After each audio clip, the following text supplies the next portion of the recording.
pride in our past, but also with renewed hope for our future. We are building prosperity through sound policy, responsible governance, and inclusive growth. We are restoring hope by delivering on our promises and proving that good leadership makes a measurable difference in our people's lives. The Resetting Ghana agenda is working. The Accra Reset is gaining momentum. And together they are laying the foundation for a stronger, more resilient, and more prosperous Ghana. Mr. Speaker, it is in takeoff mode. And you are all advised to fasten your seatbelts.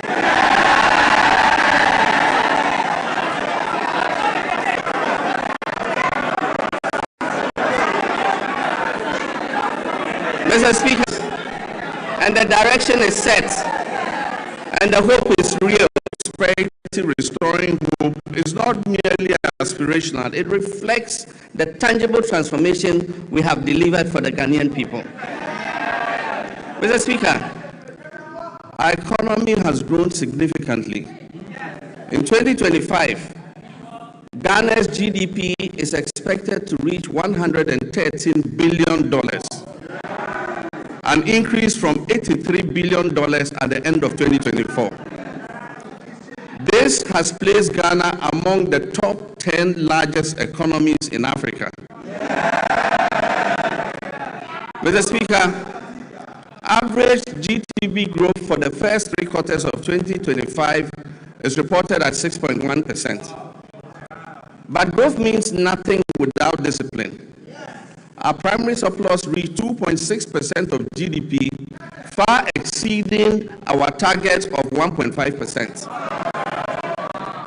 Mr. Speaker, we closed our fiscal deficit at 3.1%, well below the projected 3.8%. Mr. Speaker, this is not prudent governance.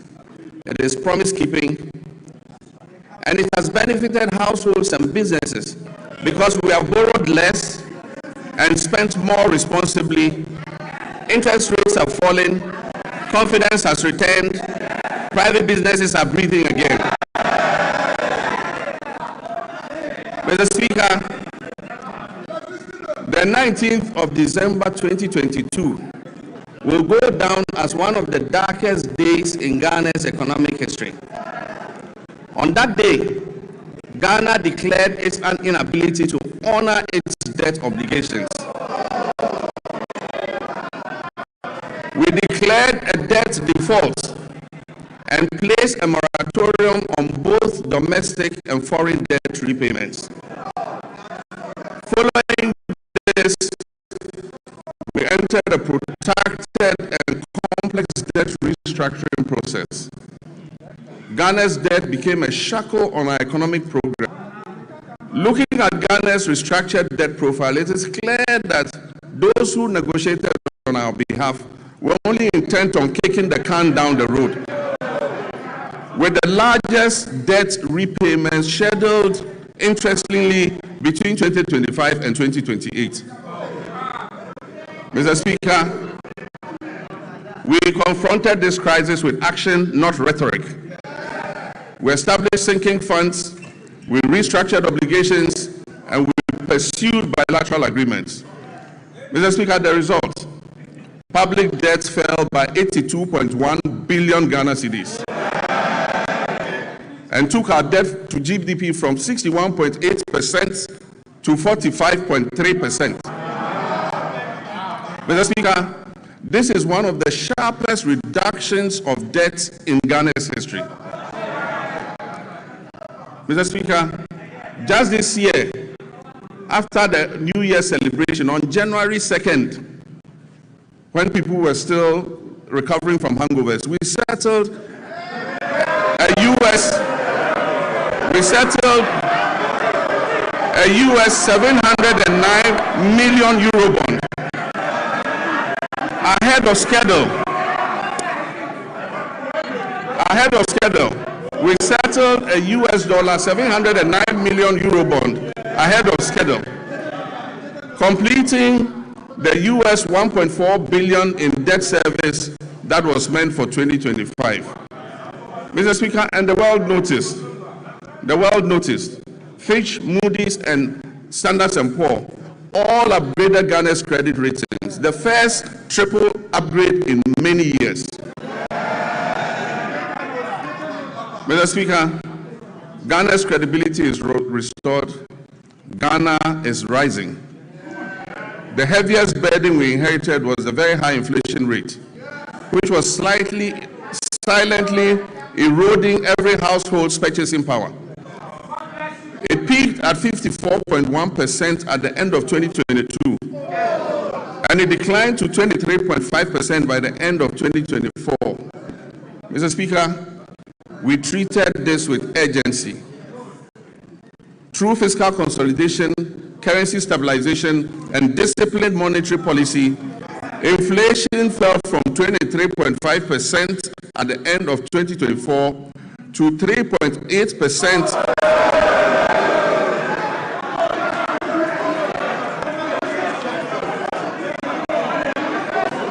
Mr. Speaker, inflation fell from 23.5% at the end of 2024 to 3.8% over 13 consecutive months by January 2026. Mr. Speaker, and very interesting, food inflation, which had been the main driver of the upward pressure on inflation, fell by 26.6 percentage points. Inflation for locally produced goods fell by 22.6 percentage points. Mr. Speaker, these are not just statistics. These translate into the reality of a parent being able to put food on the table for their children. It translates into the reality of businesses thriving and creating opportunities for Ghana's young people. Mr. Speaker, petrol prices dropped from 15.2 Ghana cedis to 10.7 cedis per liter. And only recently, it dipped below the 10 cedi mark to 9.97. Diesel fell from 15.4 to 11.3. And this brought relief to our nation's 3.7 million car owners and the tens of millions of Ghanaians who depend on transport daily. Mr. Speaker, to the interesting part. Exchange rate volatility has long been at the heart of hardship in Ghanaian households. We made currency stability a priority, and Mr. Speaker, we have delivered. Mr. Speaker,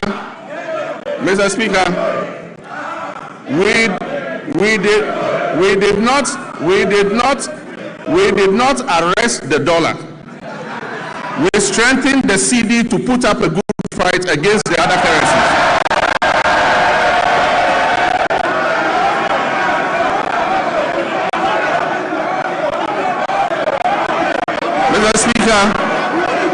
Mr. Speaker, we did not arrest the dollar. We strengthened the cedi to put up a good fight against the other currencies.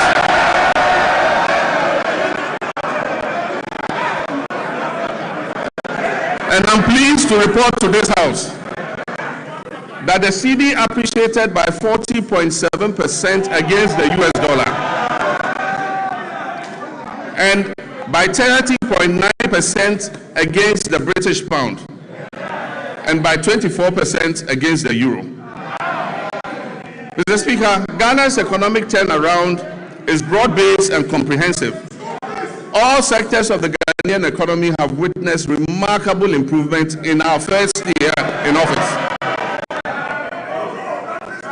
And most importantly, Ghana's economy has surpassed the 100 billion mark for the first time. And as I said, it is projected to place Ghana among the top 10 largest economies in Africa. Mr. Speaker, our reserves currently stand at $13.8 billion from $8.9 billion at the end of 2024. This covers 5.7 months of import A key driver of this development has been the establishment of the Ghana Gold Board. By formalizing gold exports, we have reduced smuggling, we have increased recorded exports in the artisanal and small-scale mining sector from 63.6 tons to 103 tons. And we've channeled that foreign exchange into our economy. Mr. Speaker, when the cedi stabilizes, imported inflation falls, businesses can plan better, and household incomes improve.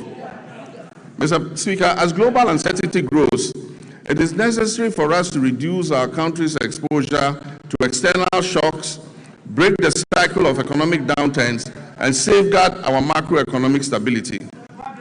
Just last Wednesday, 25th February 2026, the Minister for Finance presented the Ghana Accelerated National Reserve Accumulation Policy to this House.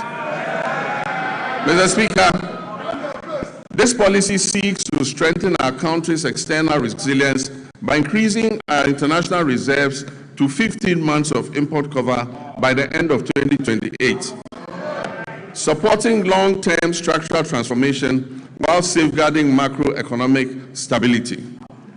Mr. Speaker, it is forecast that gold prices will remain high over the next 3 years.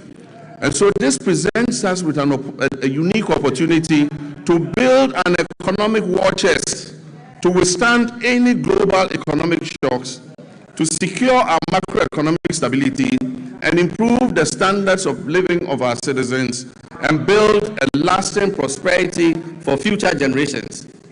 This is what the GANRAP policy seeks to achieve. Mr. Speaker, we abolished nuisance taxes that were levied on Ghanaians between 2017 and 2024. These included the e-levy, the betting tax, the emission tax, the COVID levy, and so forth. Mr. Speaker, we have reformed VAT comprehensively. One, by abolishing the 1% COVID-19 levy, decoupling Get Fund and NHIL from VAT, reducing the effective VAT rate from 21.9% to 20%, raising the VAT threshold to 750,000 Ghana cedis to exclude petty businesses, and extending zero rating on textiles up to 2028. Mr. Speaker, these fiscal reforms have effectively put 6 billion Ghana cedis back into the pockets of Ghanaians.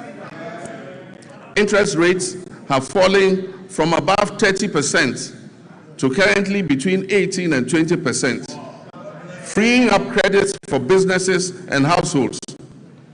And according to the Ghana Statistical Services, over 1 million Ghanaians have found employment between Q1 and Q3 of 2025. Mr. Speaker,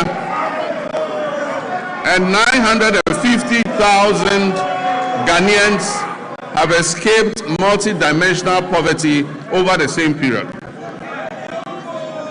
Mr. Speaker, I'm pleased to report that our external position has strengthened significantly. By December 2025, our current account recorded a surplus of 9.1 billion, representing 8.1% of our GDP. This is a remarkable increase from 1.5 billion or 1.8% of GDP in 2024. These achievements have been driven by robust gold, cocoa, and non-traditional exports, and increased remittance inflows. This improvement demonstrates that our economy is gaining strength and resilience again on the global stage. We've moved decisively from planning to action on our flagship 24-hour economy and accelerated export development program. This was officially launched in 2025, and this transformative initiative is designed, 1, to unlock round-the-clock economic activity, 2, deepen our value chains across key sectors, 3, boost productivity and support export growth, and 4, create quality jobs in agriculture, manufacturing, logistics, and services.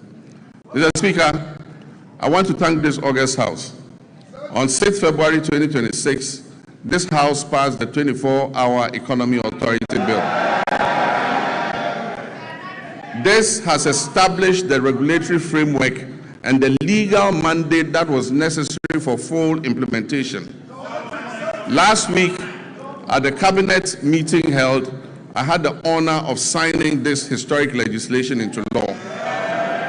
All is now set for takeoff. This is the boldest economic transformation initiative in Ghana's recent history. Mr. Speaker, in this year's budget, 110 million has been allocated to begin the setting up and implementation of the 24-hour economy authority. These resources will enable businesses to operate beyond traditional business hours. They will attract investment with the Development Bank of Ghana and the Ghana Infrastructure Investment Fund, and they will strengthen the foundations for sustained growth and job creation, especially for our young people. This is about building prosperity and restoring our people's hope through concrete action. Mr. Speaker, a nation that does not learn from past mistakes cannot get out of the cycle of problems that impose hardships on its citizens. We've just begun to emerge from the most devastating economic crisis in our nation's recent history. This crisis was triggered by general financial indiscipline, huge deficits, and massive debts that were occasioned by persistent and unbudgeted expenditure to meet the ends of convenient politicking.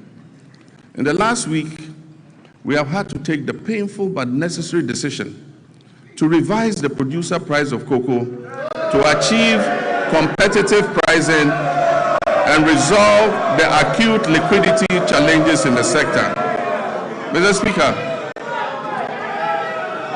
failure to do this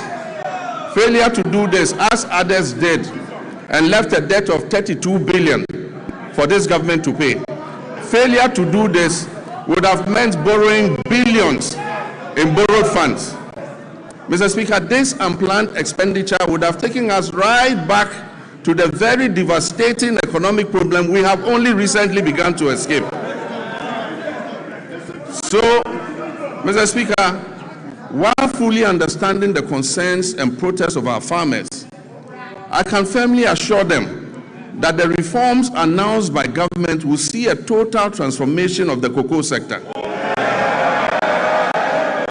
And it will guarantee them a fair and transparent price that enables them to meet the cost of producing the commodity and making decent margins. Mr. Speaker, the difference between economic hardship and avoiding the same is the exercise of sound economic judgment. And I'm determined to take decisions that ensure our collective well-being and avoid the suffering of all our citizens. These are difficult decisions to take, but Mr. Speaker, I had to take them. Mr. Speaker, we are bringing legislation to this House to tighten our procurement processes by banning sole source contracts, except in exceptional circumstances. We'll also bring legislation to this House to make it mandatory to seek Parliament's prior approval before any government asset or property is leased out or sold. This includes lands and state enterprises. Mr. Speaker, last Tuesday, I caused the Minister of Finance to lay before this House the Value for Money Office Bill. This is a landmark measure, a fulfillment of yet another campaign promise to the good people of Ghana. And this is designed to decisively end waste, inflated contracts, abandoned projects, and chronic cost overruns that have for far too long drained the public purse.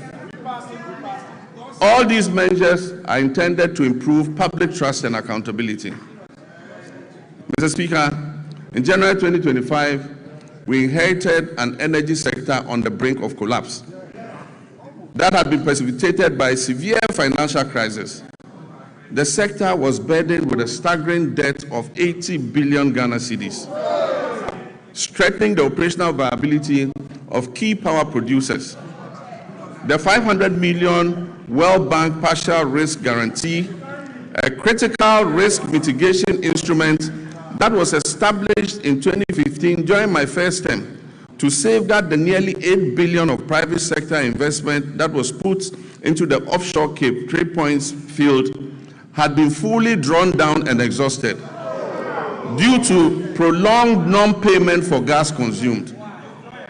Mr. Speaker, at the distribution level, the Electricity Company of Ghana was plagued by high commercial and technical losses, collecting only 62% of the energy it purchased from generators and declaring less than 50% of its collection into the cash waterfall mechanism. Mr. Speaker, the result was severe liquidity shortfalls and power challenges throughout 2024. In the petroleum sector, years of policy inconsistency, regulatory inefficiencies, a lack of transparency, prolonged licensing processes, and unresolved legal disputes over field unitization had eroded investor confidence. Consequently, crude oil production declined by approximately 32% between 2019 and 2024. It fell from 71.4 million barrels per day to 48.2 million barrels. Mr. Speaker, I'm pleased to announce that as of December 31st, 2025, government has fully repaid and restored the entire 500 million World Bank guarantee, including interest. This has reinstated the facility in full and reaffirmed Ghana's standing as a credible and reliable partner on the global stage. Mr. Speaker, I can also announce that we are paying for every gas we are consuming today. In addition, between January and December 2025, through carefully coordinated policy actions, the government settled all outstanding gas invoices that were owed to ENI and Vitol, amounting to approximately $500 million. And so Ghana is now fully up to date with its gas consumption obligations to the Sankofa partners.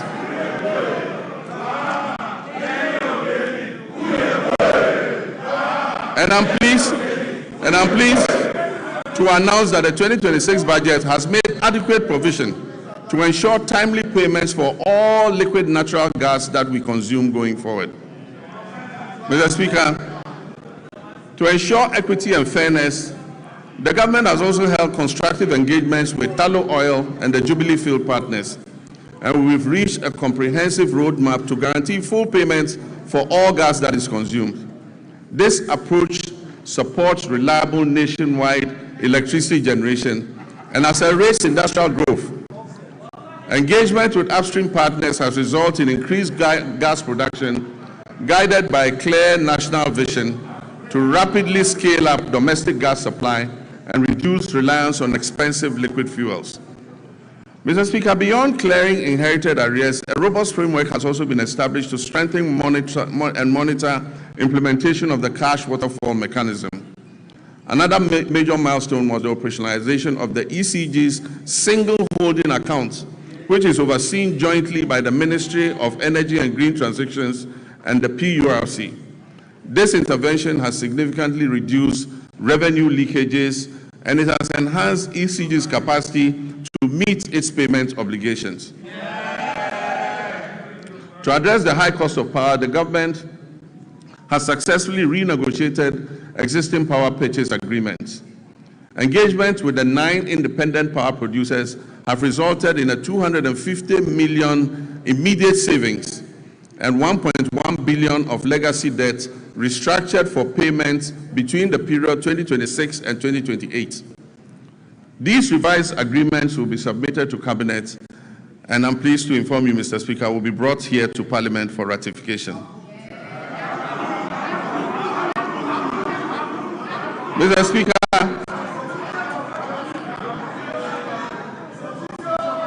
under the Rural Electrification Program, 200 out of the 400 targeted communities have been connected to the national grid, with a further 100 at various stages of completion. The national electricity access for Ghana today stands at 89.05. We are committed to ensuring that every Ghanaian has access to reliable, affordable electricity. It is worrying that the Electricity Company of Ghana continues to experience high power losses, with reports indicating that around 25% of generated power is lost. To address this phenomenon and anchor the gains we have made, adopting private sector participation, particularly in billing and collection, is the most effective way to significantly reduce these losses. Cabinet has approved the multiple lease method for concessions in the distribution utilities, and work is ongoing to implement this critical reform. Mr. Speaker, the Bui Power Authority has completed an additional 50 megawatts of solar power. In the distributed solar sector, 30 megawatts was achieved through rooftop installations, bringing our total installed capacity to 250 megawatts of solar, and this represents 5% of renewable energy in our entire generation mix. A few months ago, I broke ground for a 200 megawatt solar power project at the Dawa Industrial Zone, with the first 100 megawatts scheduled for completion in December 2026. The Ministry of Energy and Green Transitions is constructing 35 mini-grids to serve 47 islands and lakeside communities in the Oti, Savannah, and Bono East regions. The Ministry will also supply 12,000 new smart net meters from the end of the first quarter of this year, 2026. And under the off-grid solar home system for public institutions, delivery of materials for the first phase of 350 systems has commenced. It means that public institutions are going to be fitted with solar to reduce their power consumption. Mr. Speaker, as part of the last mile electrification effort to achieve 99.98% universal access by 2030, the Ministry has mainstreamed mini-grids into the National Electrification Scheme. Consequently, a feasibility study for the Afram Plains North District was completed for 100 communities to receive solar power, bringing the total number of islands and lakeside communities in the Afram Plains North and South to 150 that are ready for mini-grid solar electrification. I'm pleased to announce that the African Development Bank has committed to providing $100 million to fund the construction of renewable energy-based mini-grids for these communities. Mr. Speaker, we've signed a memorandum of understanding with the Jubilee and Tenfield partners to commit another $2 billion to additional investment in the Jubilee field. This will include drilling up to 20 new wells, the first wells being drilled in more than 9 years. Mr. Speaker, there's a second memorandum of intent with the OCTP partners, that's ENI and Vitol, to commit $1.5 billion of additional investment in the OCTP field in the Cape 3 Points Block 4 contract area, among others.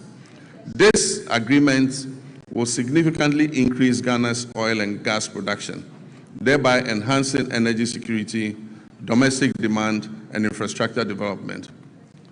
Mr. Speaker, we're on course to revitalize the Ghana Cylinder Manufacturing Company through a strategic partnership with the National Petroleum Authority, Ghana Gas, and the Ghana Commercial Bank.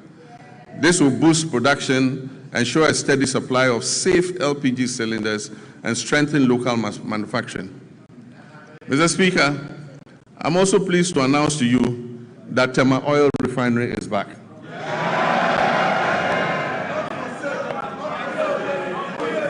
The new management of the refinery has successfully completed extensive turnaround maintenance. And I'm pleased to inform you that this August House that for the first time since 2018, the refinery has commenced processing of crude oil into petroleum products again. So, Mr. Speaker, let me assure our countrymen and women that the energy sector reforms continue unabated. I remain fully committed to turning around the sector, strengthening its foundations, and ensuring reliable, affordable, and sustainable energy security for our nation. Mr. Speaker, agriculture remains central to our national renewal. Since January 2025, this administration has embarked on a decisive reset of Ghana's agricultural sector under our Agriculture for Economic Transformation agenda, with the Feed Ghana program serving as the flagship vehicle for implementation. Our objective is clear: to restore food sovereignty, stabilize food prices, reduce import dependence, increase decent jobs, especially for youth, and reposition agri as a strategic growth sector under our 24-hour economy policy.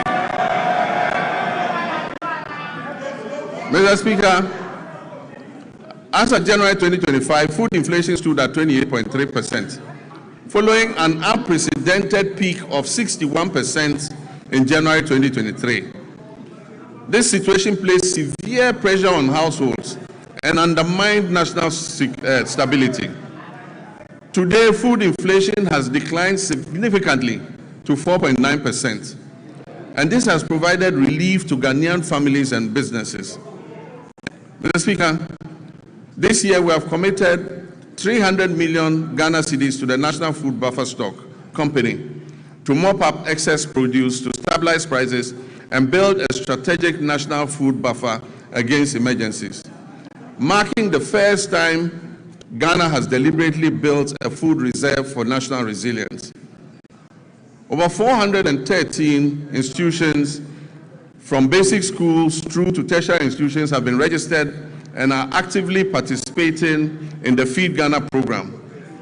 Institutional farming is currently being undertaken by the Ghana Armed Forces, the Ghana Prison Service, the National Service Authority, basic and second cycle schools, public universities, and faith-based organizations, including churches and mosques.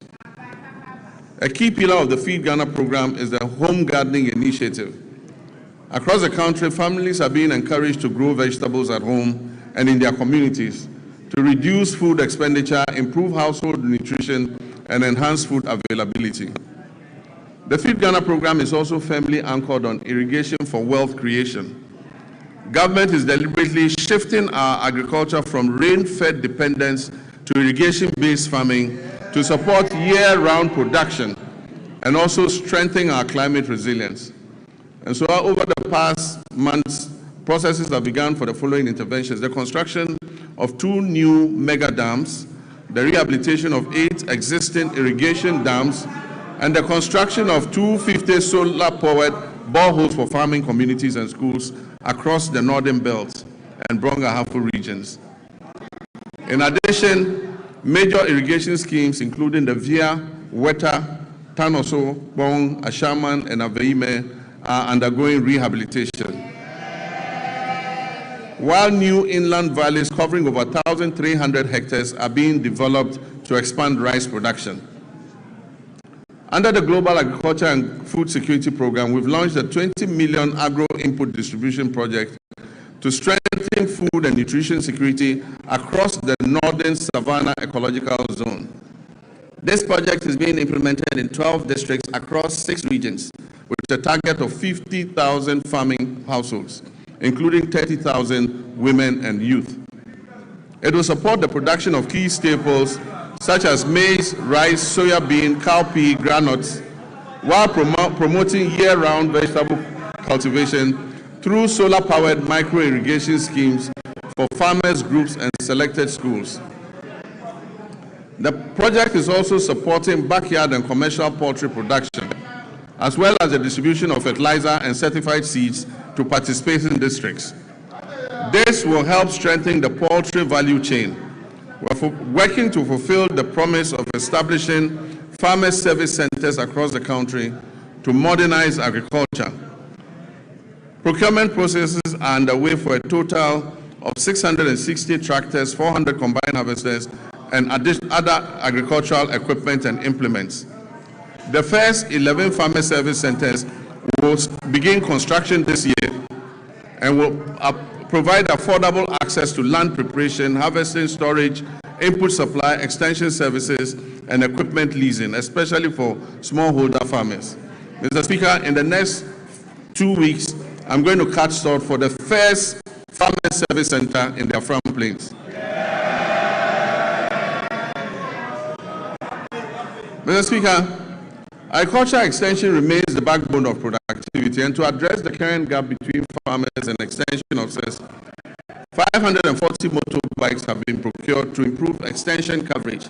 150 of those bikes have already been distributed, and we're employing 400 Feed Ghana district coordinators nationwide while 10,000 young Ghanaians are being enrolled under a 4-year National Service Agripreneurial Program with annual absorption into permanent employment. So far, 3,000 youth have been posted by the National Service Authority under the Agripreneur Program. This intervention is strengthening frontline service delivery and creating employment opportunities for young people. We're also placing farmer cooperatives at the center of our agricultural transformation plan. As of October 2025, 70,000 community commodity-focused farmers cooperatives had been established nationwide. And they are serving as platforms to access inputs, mechanization services, climate advisories, aggregation, and fair market negotiation. Government is actively linking farmers to agro-industrial investments to stabilize prices, create jobs, and accelerate Ghana's journey towards food security. A major highlight of this effort is the 154 million Ghana-Italy irrigated commercial farming project to establish a 10,000 hectare irrigation model farm to produce rice, maize, soya, and tomatoes. All produce from this project will be sold locally. This intervention is strategic and designed to fast-track progress towards food security, ensure a reliable supply of raw materials for agro-processing, and reduce Ghana's dependence on food imports. Mr. Speaker, other key initiatives under the Value Addition and Agro-Industrial Drive include rice processing facilities in the Upper East and Upper West regions, poultry feed production facilities in Ashanti, cashew and onion processing facilities in Bono East. In addition, a 40-ton per day soya processing plant is being established in northern Ghana to support soya bean farmers and reduce their feed costs. The share industry is also being revived through secured export contracts and measures to protect raw material supplies.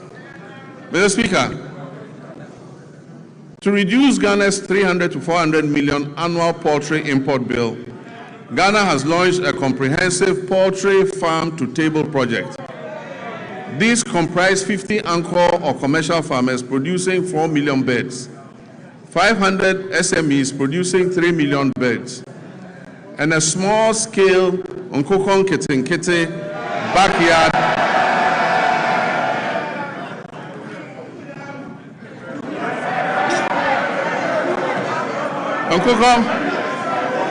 and a small-scale Nkokon Kete backyard poultry program that is targeting 3 million birds nationwide, with emphasis on women and young children.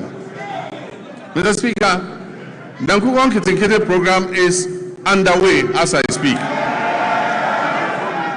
and the target is to reach 60,000 households.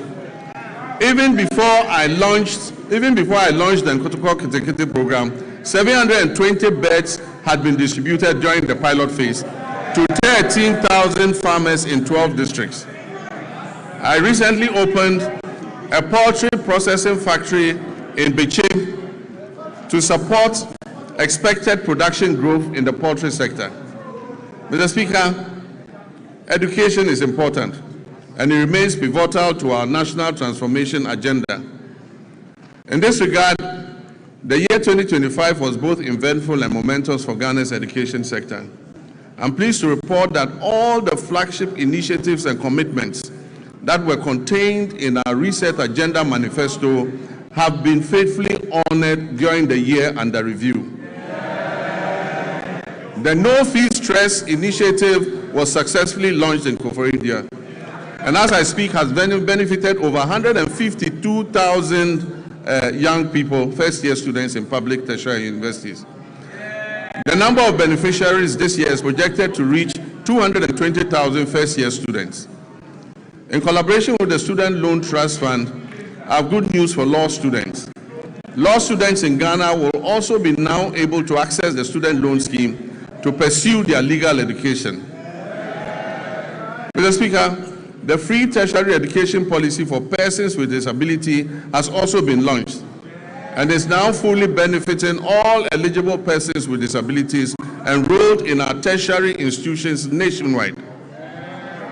Mr. Speaker, the 2025 academic year saw a stable, uninterrupted supply of quality food to all our schools under the free senior high school program.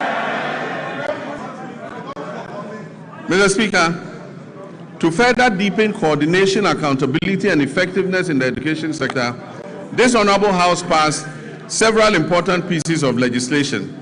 These include: 1, the Kwame Nkrumah University of Science and Technology Bill 2025, the Ghana Scholarships Authority Bill 2025, the Change of University Names Bill 2025, the University for Development Studies Bill 2025, and the Ghana Education Trust Fund Bill 2025. To enhance private sector participation in the tertiary education sector, new legislation will be introduced in this House to ease regulatory bottlenecks and remove the requirement to charter, making it optional. Mr. Speaker, basic education remains the critical entry point into our education system. It is at this level that children acquire foundational literacy, numeracy, critical thinking, and problem-solving skills, upon which all future learning depends. Government understands the importance of the basic sector and is therefore undertaking a major policy shift to rebalance our education investments in favor of basic education. As part of this shift, the standards-based curriculum for kindergarten to primary 6 is currently under review to incorporate robotics, coding, and the responsible integration of generative artificial intelligence.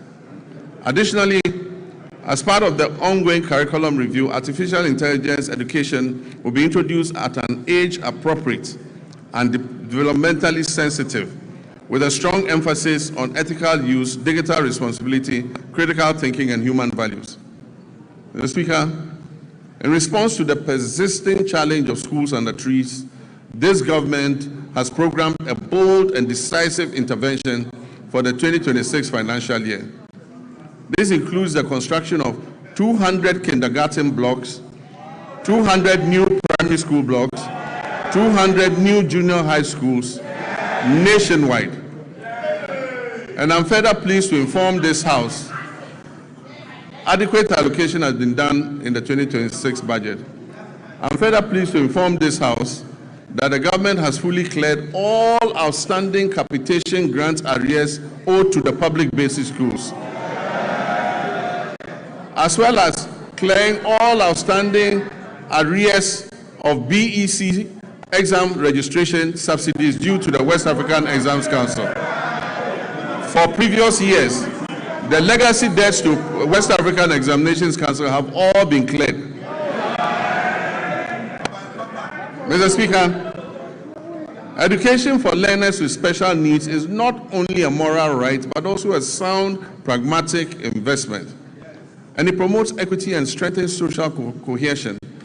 In recognition of this, the amended Get Fund Act has established a dedicated, sustainable funding framework to implement free education for learners with special needs, beginning in the 2026 academic year. Government has also increased the daily feeding grant for students in public special schools from 8 cedis per day to 15 cedis per day. This significant increment reflects our resolve to address the unique nutritional and health needs of learners with disability. In addition, Mr. Speaker, we'll construct a modern state-of-the-art special needs school in Ho in the Volta region, and we'll rehabilitate and upgrade the existing special needs schools in Okropong, Ekwapim, in fulfillment of our pledge also to provide free sanitary pads to schoolgirls as part of efforts to improve menstrual hygiene and reduce absenteeism among female learners. A total of 12.2 million packets of sanitary pads were distributed to girls in public schools across the country in 2025. Mr. Speaker, we allocated in this year's budget 292.4 million Ghana cedis to sustain the free sanitary pad initiative. This commitment aims to remove gender-specific barriers to education and ensure that no girl's education is interrupted due to challenges related to her menstrual hygiene. Mr. Speaker, as part of efforts to decongest senior high schools and increase access and ensure parity in educational opportunities, government is going to convert and upgrade 30 Category C secondary schools to Category B, and convert and upgrade 10 Category B schools to Category A. In addition, facilities in Category A schools are going to be upgraded and expanded to be able to take in more children. Technical and vocational education and training remain a critical pillar of our strategy to address youth unemployment and accelerate skills development. Government will construct 6 brand new regional TVET centers of excellence across the country to equip our young people with practical, industry-relevant skills aligned with the demands of the evolving job market. We're also undertaking a review of the national curriculum to align with the OECD Future of Education and Skills Framework.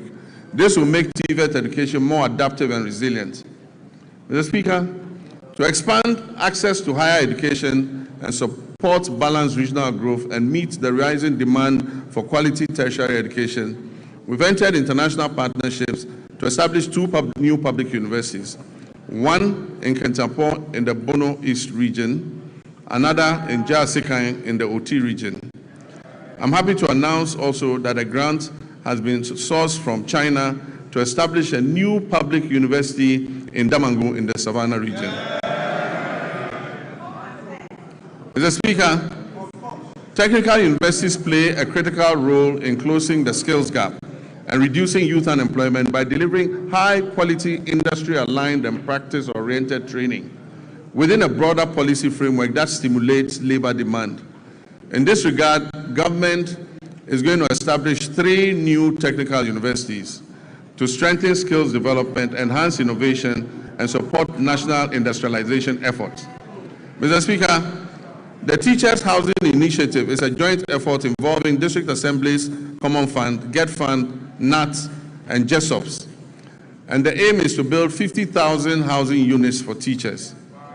This initiative is called the Teacher Dabre, maybe a Teacher Beda.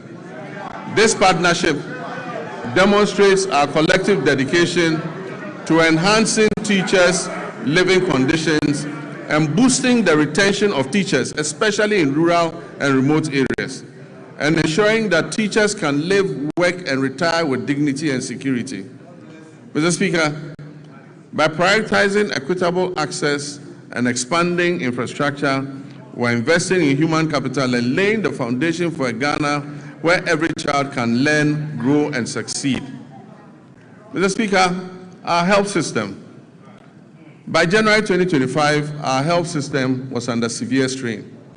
Aging and deteriorating equipment, stalled hospital projects amounting to 15 billion Ghana cedis in liabilities, and growing workforce pressures had weakened service delivery. Over the past year, donor support to our health sector declined sharply from 19% of our total health budget to just 2.2% today, creating an annual financing gap of more than 2.4 billion Ghana cedis. The withdrawal of support from programs previously financed by partners such as the USAID exposed the vulnerability in essential supplies and services, particularly in remote and underserved communities. Faced with these realities, my government chose to act decisively. In 2026, direct government funding for health will account for about 72% of our total health spending. This is up from 56.8% in 2023. Core health allocations have risen to GHS 23.3 billion, and with national health insurance resources included, total health financing now stands at 34.7 billion Ghana cedis. This reflects our clear commitment to domestic financing and health sovereignty. At the same time, we have faced the growing burden of non-communicable diseases. Today, non-communicable diseases account for over 40% of all deaths in Ghana and remain a major cause of household poverty. To address this, the government established the Ghana Medical Trust Fund, otherwise called Mahama Cares.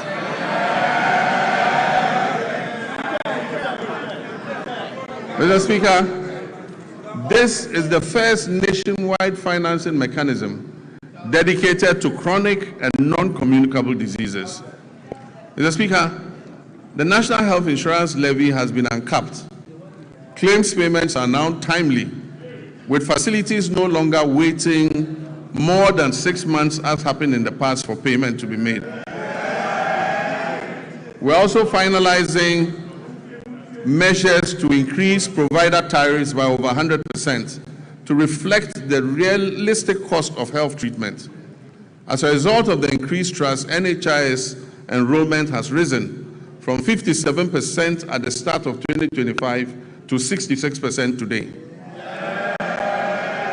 Mr. Speaker, Ghana's health workforce density has risen from 16.6% per 10,000 people in 2025 to nearly 42 per 10,000 today, while public sector health employment has doubled to approximately 200,000 workers. And yet, significant challenges remain. At the beginning of 2025, when we took over, 103,000 trained health workers were still awaiting placement, employment, or enrollment onto the payroll. Over the past year, 13,500 nurses and midwives, along with hundreds of doctors and pharmacists, have been absorbed into the public payroll.